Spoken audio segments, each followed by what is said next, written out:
So welcome back on Passion Studies. My name is Dikshant Sharma and now we'll continue with our topic, that is regional variation in population growth. Now talking about regional variation in population growth, इसका मतलब ये है कि reason to reason हम कैसे देख सकते हैं कि जो पॉपुलेशन ग्रोथ है वो वेरी करता है। तो यहाँ बेसिकली इसमें आपको कुछ नहीं है, आपको डेटा के ऊपर ध्यान देना पड़ेगा। So wide variations in population growth can be seen in different parts of India, right. आप डिफरेंट पार्ट्स में डिफरेंट पॉपुलेशन ग्रोथ देख सकते हैं, जैसे कि low growth of population, right, in Kerala, Karnataka, Tamil Nadu, Andhra Pradesh, Orissa, Pondicherry and Goa. यहाँ आपको लो ग्रोथ रेट मिलेगा, right, 20% in a decade. And इसका रीज़न क्या है? क्योंकि यहाँ पर जो अवेयरनेस है वो ज़्यादा है, राइट। अगर आप देखें हाई ग्रोथ रेट की तो 20 to 25% इन अ डेकेड आपको मिलेगा गुजरात में, उत्तर प्रदेश में, उत्तराखंड में, मध्य प्रदेश में, right, and then it's Sikkim, Assam, West Bengal, Bihar, Chhattisgarh and Jharkhand. तो यहाँ आपको मिलेगा थोड़ा high growth rate. So the share of adolescent population, that is age group of between 10 to 19 years, is about 20.9% according to 2011 census, right। 2011 census के अकॉर्डिंग आपको ये डेटा देखने को यहाँ पर मिलता है। सो बेसिकली अगर हम बात करें मेल एडोलेसेंट्स की, so they constitute 52.7% and female adolescents constitute approximately it is 47.3% of the total adolescent population। तो ये डेटा आपको याद रखना है basically, because it keeps changing and 2011 के अकॉर्डिंग यहाँ पर मेंशन्ड है, राइट। एंड इसके बाद यहाँ पर हम बात करते हैं नेशनल यूथ पॉलिसी की, वो आपको आ सकता है, which was introduced by government of India to impart proper education to the adolescent groups so that their talents are better channelized and properly utilized। ठीक है, तो इसलिए नेशनल यूथ पॉलिसी लाई गई थी गवर्नमेंट द्वारा, ताकि उनका जो टैलेंट है, उनकी कैपेबिलिटीज़ है, उनको प्रॉपरली चैनलाइज किया जाए, उनको प्रॉपरली कैरी आउट किया जाए, right. So this is the thing, and the National Youth Policy 2014 was defined as youth, as persons of age group between 15 to 29 years। So 15 साल से लेकर 29 साल के बीच में जो भी एज ग्रुप में जो आते हैं, राइट, पर्सन, तो उनको यूथ माना गया। Now talking about population composition, right, it is a very important part of your chapter, population composition। So composition of population by their respective places of residence, that is rural and urban, is an important indicator of social and economic characteristic। तो मतलब कि गांव का इलाका, that is rural area, and other is शहरी इलाका, that is urban area, उसके base पे क्लासिफिकेशन है। This is significant for India, where about 65.5% of its total population lives in villages, right। So आप देख सकते हैं कि इतनी ज़्यादा population villages में रहती है, so it is very important factor for India, right। इसकी composition बहुत ही important हो जाती है। Coming on the next thing, India has 640.867 villages according to the census 2011, out of which 597 608 93.2% are inhabited villages, right। So basically इतने villages जहाँ पर लोग already रह रहे हैं, ये आपको याद रखना है। उसके बाद rural population is very high in Bihar and Sikkim, right. Sikkim और बिहार में जो रूरल पॉपुलेशन है, गांव के जो इलाके हैं, ग्रामीण क्षेत्र है, वो ज़्यादा है, right. But the union territories have smaller proportions of rural population, right. पर जो यूनियन टेरिटरीज है, यूटीज़ है, केंद्र प्रशासित देश है, वहाँ पर जो हम देख सकते हैं कि जो रूरल पॉपुलेशन है वो कम है, right, accept Dadra and Nagar havelis, वहाँ पर बेसिकली 53.38% रूरल पॉपुलेशन आप देख सकते हैं। सो बेसिकली कॉम्पोजिशन में आपको ज़्यादा डेटा याद रखना होगा, right. So when will be discussing in detail, then will refer to each and every state over here and region, right, when will study in detail the chapter, right. फिर आपको data properly बताया जाएगा, but यहाँ पर आपको basically linguistic population का या linguistic composition का पता होना बहुत ही ज़रूरी है, right. What is linguistic composition? So talking about linguistic composition, India is a land of linguistic diversity, as we know there are so many languages। हम लोग सिर्फ एक ही लैंग्वेज नहीं यूज़ करते हैं, linguistic का मतलब यहाँ languages से है। So according to basically linguistic survey of India, right, यहाँ पर आप देख सकते हैं कि 1903 से लेकर 1928 में, right, according to Grierson, there were 179 languages and so many as 544 dialects in the country, right? dialects का मतलब होता है बोलियां, right? जैसे हिमाचल प्रदेश की अगर बात की जाए तो इनकी कोई, हमारी हिमाचल की कोई भाषा नहीं है, राइट? द ऑफिशियल लैंग्वेज, राजभाषा है वो हिंदी है, बट बोली की अगर बात की जाए तो पहाड़ी बोली होती है, राइट? पहाड़ी, तो दैट्स अ डायलेक्ट, राइट? जिसकी कोई लिपि नहीं होती है, राइट? हिंदी की लिपि क्या है? देवनागरी। पंजाबी की क्या है? गुरुमुखी, राइट? तो वैसे ही हम बोल सकते हैं कि जो बोलियां होती हैं उनकी कोई लिपि नहीं होती, स्क्रिप्ट नहीं होती है। सो in modern India, there are about 22 scheduled languages, as many non-scheduled languages also, right? 22 scheduled languages है. Among the scheduled languages, speakers of Hindi have the highest percentage, और हिंदी speaker सबसे ज़्यादा है अगर आप देखें यहाँ पर. The smallest language groups are Sanskrit, then Bodo and Manipuri, right? According to 2011 census. तो यहाँ पर हम देख सकते हैं कि संस्कृत, बोडो और मणिपुरी के सबसे कम स्पीकर्स हैं. क्लासिफिकेशन की अगर बात की जाए, लिंग्विस्टिक क्लासिफिकेशन की, तो आपकी एनसीईआरटी में आपको यहाँ पर एक चार्ट दिया होगा, राइट? सो यहाँ पर आपको फैमिलीज दी होगी, राइट? 4 इंपॉर्टेंट फैमिलीज है, लाइक ऑस्ट्रिक हो गया जिसको आप निषाद में बोलते हो, द्रविडियन, द्रविड़ा, उसके बाद साइनो तिब्बतियन, राइट, जिसको हम बोलते हैं किरता, एंड देन इंडो यूरोपियन जिसको हम बोलते हैं आर्यन. तो ये आपके फैमिलीज है, देन की सब फैमिलीज है, फिर ब्रांचेज है, देन इसका speech area, right? So you can just study this chart given in your book, and आपको थोड़ा इसके बारे में बेसिक पता होना चाहिए. क्वेश्चन आ सकता है इन 1 मार्क्स, राइट? आपसे सब फैमिली पूछ सकते हैं, ब्रांच पूछ सकते हैं, right? So in detail will be discussing when I will be telling और I will be teaching this chapter. Now coming on the next, that is religious composition, right? Composition की बात कर रहे हैं, right? So पहले हमने linguistic की, अब हम बात करते हैं religious composition की.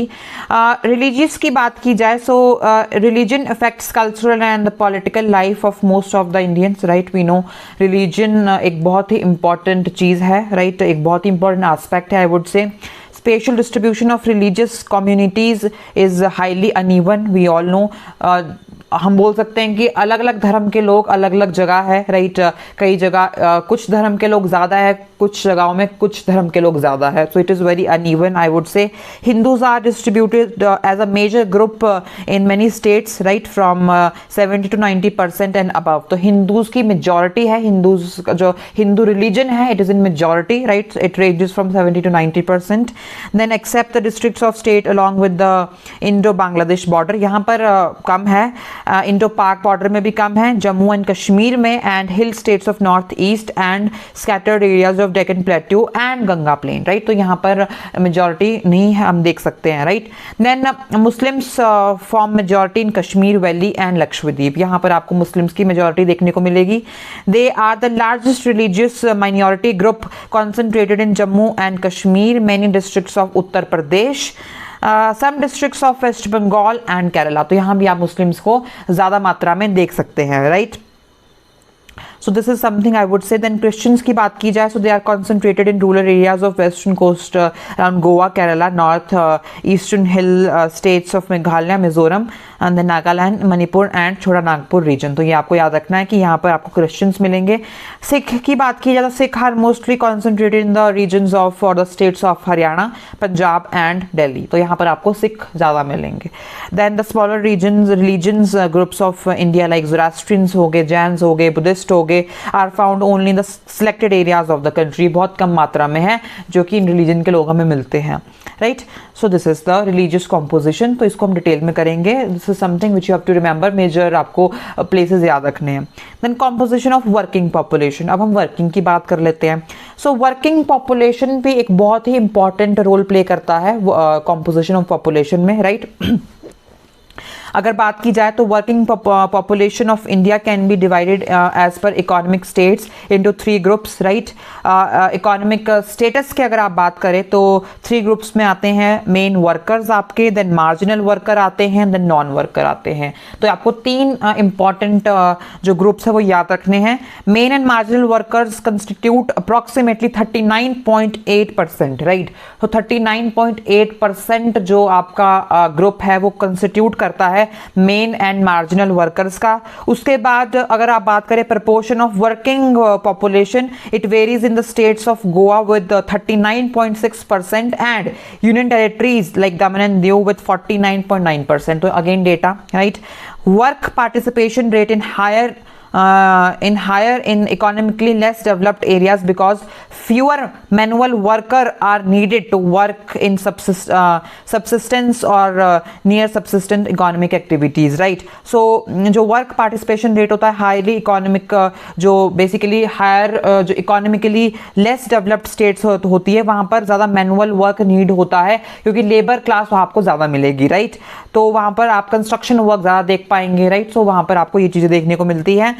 The occupational composition of the population in the engagement of an individual in farming, manufacturing, trade, service or any kind of professional activities in India, it shows a large proportion of primarily sector worker compared to secondary और tertiary sector। तो हमें पता है कि जो India है वो एक एग्रीगेरियन कंट्री है, तो यहाँ आपको ज़्यादा लोग एग्रीकल्चरल एक्टिविटीज़ में एंगेज करते हुए मिलेंगे। They are engaged in agricultural activities from primitive times to the modern ones. अभी भी हमारा जो मेन ऑक्यूपेशन है वो एग्रीकल्चर ही है एंड इसीलिए टर्शरी या फिर सेकेंडरी एक्टिविटी से ज़्यादा आपको एग्रीकल्चरल एक्टिविटी में ज़्यादा कॉम्पोजिशन मिलेगी population, like population composition is more in agricultural activities, right. So 2011 census categorized working population of India as cultivators, agricultural laborers, household industrial workers, other workers like non-household industries, trade, commerce, concentration and repair other services, right? So आपको ये मिलेगा। So India's working population की अगर बात की जाए तो cultivators and agricultural laborers are 54.6%, then workers engaged in household activities or industries are 3.8%, and then other workers are 41.6%, right? So this you have to remember. Now talking about sectoral composition of workforce in India includes primary, secondary and tertiary activities, right? And अगर features की बात की जाए तो features of work force are female workers are mostly engage in primary sector, right, like agriculture हो गया आपका। उसके बाद जो improvement in work participation of women in secondary and tertiary sectors भी हमें देखने को मिलता है। Many women are now engaged in manufacturing work also, in industries में भी हम देख सकते हैं, इन सर्विस सेक्टर में भी many women are going, right.